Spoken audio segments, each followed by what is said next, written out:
Most people applying for a U.S. visa or green card don't realize this. USCIS was actually created in the aftermath of 9/11 as part of America's national security strategy. After the September 11th attacks, Congress passed the Homeland Security Act of 2002, and the old INS was dismantled. By March 1, 2003, its functions were split. USCIS took over benefits like green cards and naturalization, while ICE and CBP handled enforcement and border security. This means USCIS doesn't just process applications, it operates with a security-first mindset.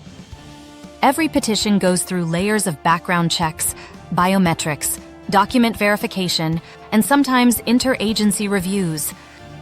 For Indian applicants, this translates into extra scrutiny. Old arrests, minor legal issues, or even small inconsistencies in paperwork can trigger red flags.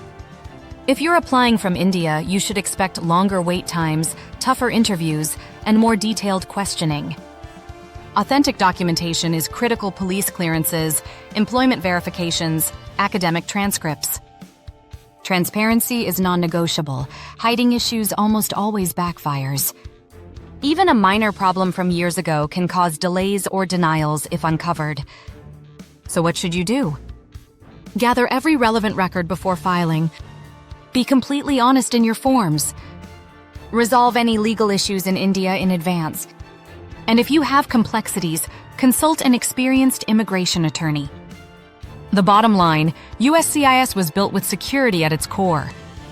If you prepare with that in mind, you can avoid setbacks and move closer to your American dream.